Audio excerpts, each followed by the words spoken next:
Blang dum blang dum blang. Blang dum blang dum blang. Blang dum blang dum blang. Blang dum blang dum blang. Udah. Kebanyakan kapur. Namanya juga guru kampung, lu modal apa sih? Ah udah. Lu ngapain sih? Bikin opening, Bang. Maksudnya? Opening, Bang. Opening apaan? Opening guru Guru kampung. kampung. Ah, nggak kompak lagi. Apa sih? Opening, Bang. Opening apaan sih? Guru kampung.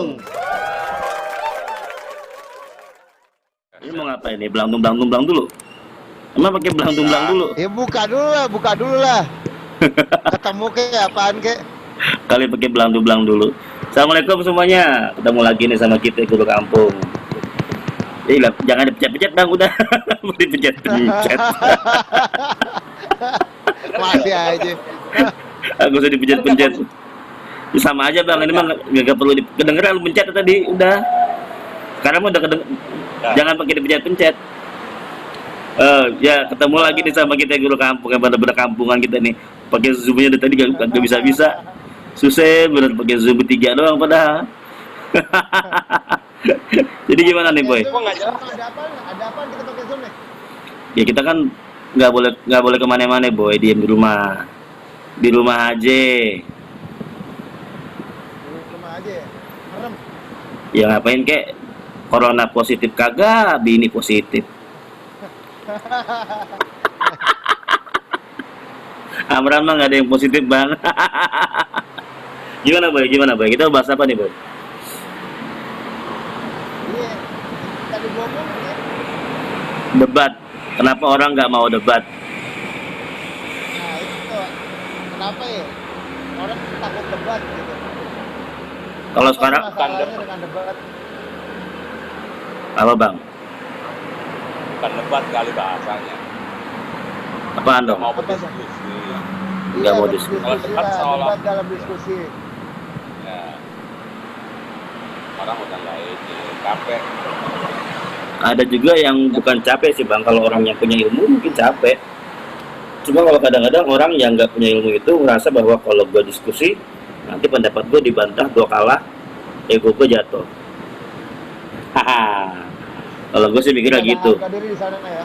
Ada harga diri di ya di sana Yo, ya. jadi kadang-kadang menolak debat pakai dalil. Barang siapa menghentikan debat maka akan disiapkan rumah buatnya di Firdaus. Firdaus teman lu lagi. Ya gitu kan.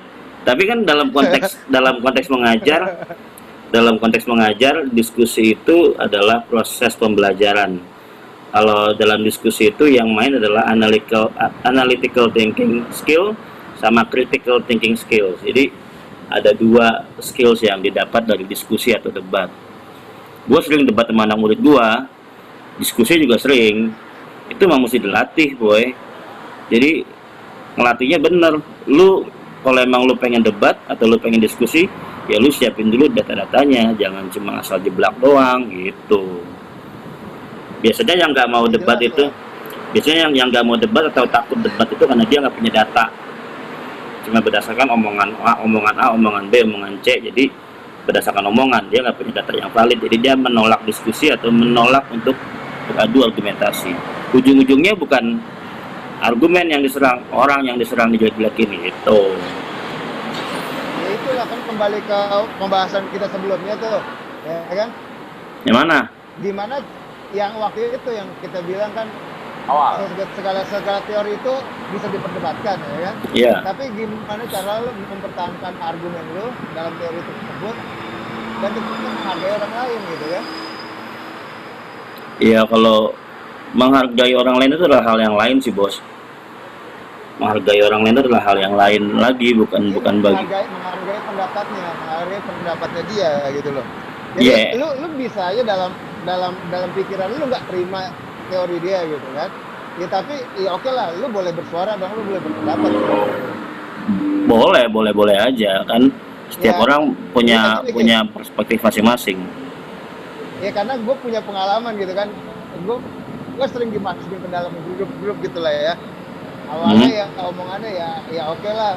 Nanti kita biar tukar pikiran atau sharing apalah gitu kan. Ini suara mati nih. Nggak apa, gua coba matiin suara supaya jernih aja. Ini gua akan ngomong kalau perlunya. Jadi gua akan pakai tombol spasi untuk ngomong.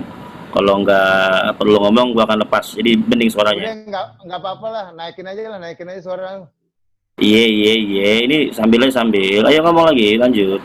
Udah, gue lanjutin ya. Jadi kan pernah tuh gue diundang di diskusi itu ya. Pokoknya dimasukin ke grup ya dalam aplikasi lah gitu lah ya kan.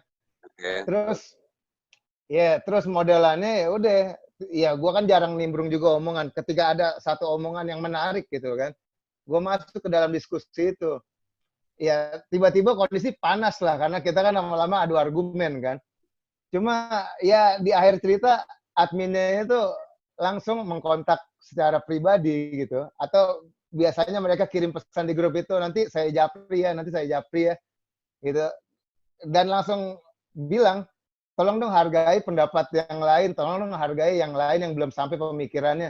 Kan maksud kita melakukan diskusi itu ya saling bertukar pikiran. Kalau memang mereka nggak sampai pikiran ke sana, supaya bisa sampai gitu dong. Kalau mereka pun juga punya pendapat lain, alternatif, kan bisa disampaikan. Iya, Kalau menurut lu pada gimana tuh? Coba Bang Saril, Bang. Menurut lu gimana, Bang? Gue paham nih kayaknya dah. Ya, sering aja, Boy. Sering. Jadi menurut lu gimana, Bang, kalau yang begitu, Bang? Ya, kalau dibilang dia menghargai, ya juga nggak kayak gitu juga menghargai. Kalau yang namanya open diskusi, apalagi di sebuah grup gitu ya, entah grup apapun itu ya di medsos ya kan, ya dia harus bisa menghargai, nggak usah kayak gitu. Sebetulnya sih ini kan si Amran ini coba untuk mengajak berpikir yang positif ya kan, dari perspektifnya si Amran. Sementara yang si adminnya ini tidak bisa memahami konteks diskusi secara umum. Kalau gue sih menanggapnya seperti itu. Artinya, kenapa? Sampai dia japri, terus dia mengatakan bahwasanya hargai loh. Justru si Amran menghargai itu, ya kan? Yang namanya diskusi umum, ya kan? Terkecuali dia tidak di-invite di situ, kan gitu. Di situ sudah menyalahi aturan permainan untuk dibuat sebuah grup, kan kayak gitu. Terkecuali menyerang seseorang, nah itu lain hal. Itu pendapat gua. Nah, ya oke. Kalau menurut gue sih, kenapa sampai ada yang dijapri dan lu diminta menghargai pendapat orang lain di situ dalam grup itu, konteksnya adalah mungkin ada harga diri yang disenggol di situ. Jadi ketika orang merasa tidak bisa menanggapi atau tidak punya cukup data untuk diskusi, lalu dianggapnya orang itu menyerang dia. Padahal yang diserang itu bukan personalnya, tapi argumennya. Kesadaran manusia, kesadaran orang-orang Indonesia ketika dalam diskusi itu, masalah apa yang didiskusikan itu juga kurang. Ketika kita membantah pendapatnya, bukan berarti kita benci sama orangnya. Nah, banyak orang ngerasa bahwa ketika kita meng-counter argumen dia, kita nyerang dia personal. Padahal itu bukan personal, itu argumen yang diserang.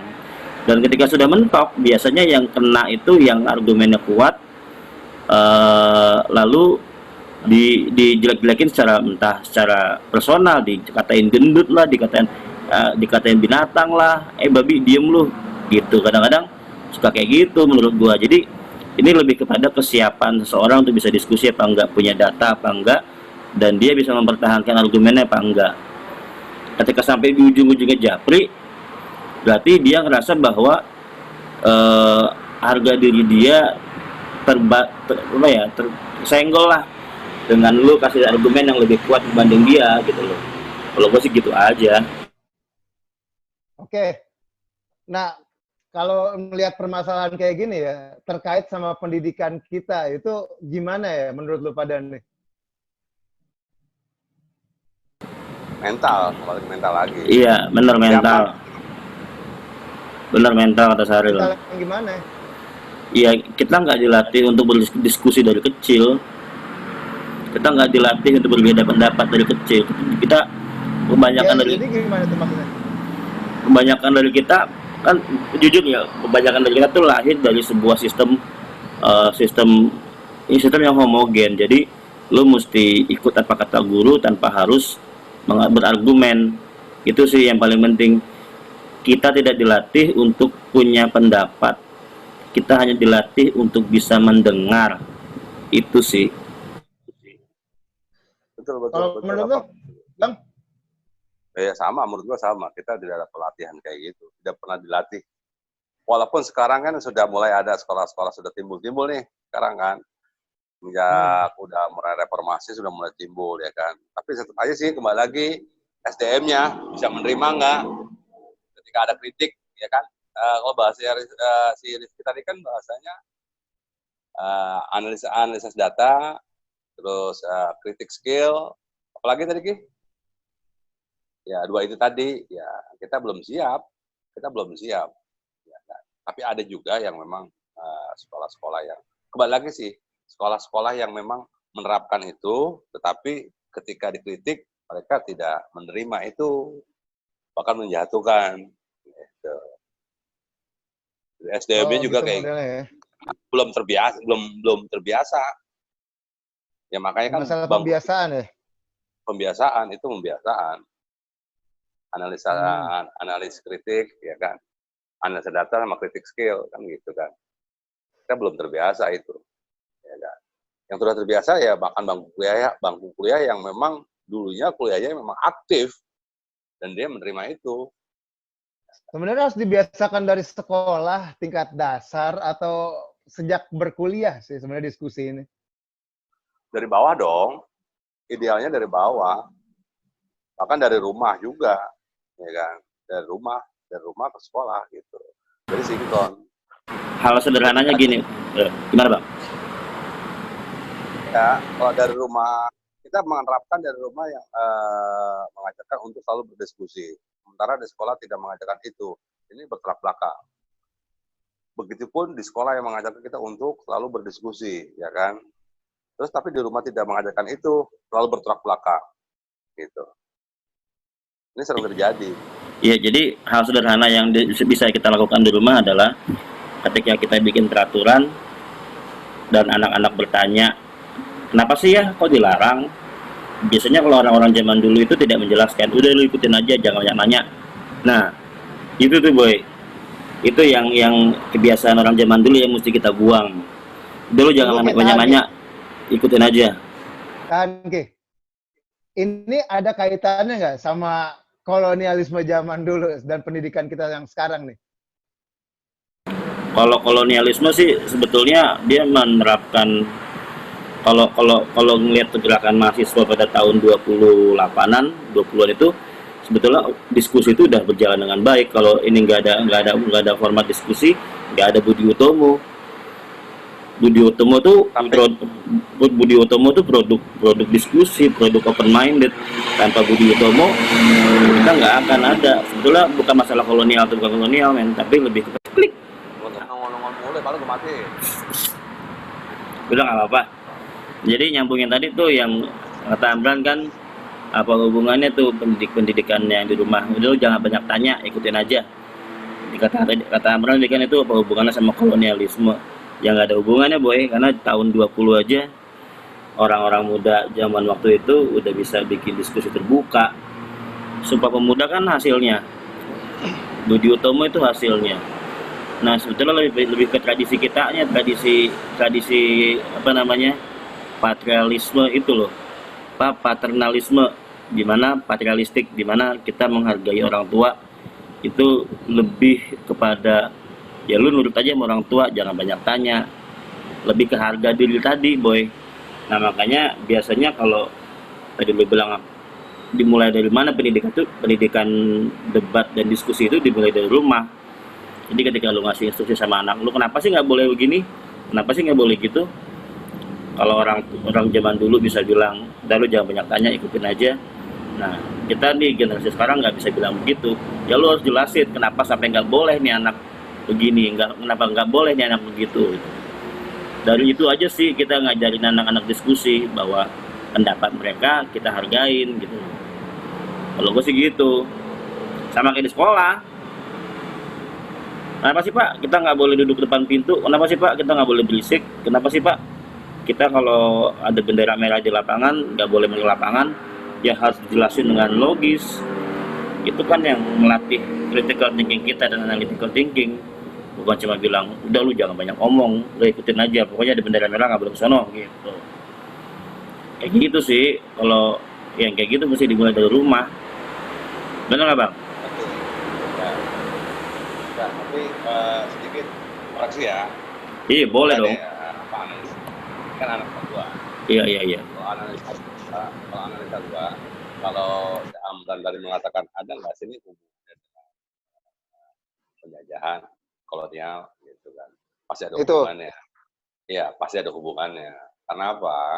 Karena memang penjajah saat itu kalau apa namanya sangat membungkam. Hanya mereka pribumi, hanya mereka yang memang itu pun kan nggak semuanya, itu pun nggak semuanya berani terbuka kan. Untuk sekolah saja mereka hanya orang-orang yang mampu saja. Makanya untuk yang apa namanya yang sering berdiskusi itu memang sudah terbiasa lingkungannya pada saat itu, di mana dia menetap, di mana dia bersekolah, menimba ilmu, yang di situ akomodir untuk diskusi, sehingga terbiasalah dia untuk seperti itu. Tapi memang kalau dibilang masa kolonial pasti ada. Itu pun Budi Utomo saja kan, ya awalnya juga kan hanya mereka hanya orang-orang yang berpendidikan yang bisa akhirnya mereka coba untuk menularkan kepada masyarakat bawah, kan gitu. Seperti itu sih kalau gue melihatnya seperti itu gitu. Sepakat bang, sepakat. Jadi memang Oke. tergantung pendidikan dan tempat di mana orang itu tumbuh ya bang ya. Iya. Iya, betul. Nih nambahin deh. Itu kan tadi pas apa yang dibilang Budi Utomo dan segala macam itu ya oke lah. Tapi kan seberapa banyak sih pemikir di zaman itu Ki? Balik lagi kan. Waktu itu mungkin berhasil diskusi tersebut sampai jadi suatu hal yang akhirnya keputusan bahwa kita ini satu, karena ada kita satu ini nih, satu masalah bersama nih, yaitu penjajahan saat itu kan. Kita itu bangsa yang terjajah. Dari perbudakan penjajahan itu, kita ada satu kesama, satu visi. Akhirnya kita dengerin si pemikir-pemikir ini nih, oh, oke lah kita harus bersatu untuk jadi bangsa yang merdeka. Itu loh. Ya. Benar-benar sepakat. Terus? Nah kembali lagi, tapi setelah merdeka, kita secara nggak sadar nih, kita secara nggak sadar masih pakai sebuah sistem kolonial dalam pendidikan kita, dalam pembentukan kurikulum gitu kan.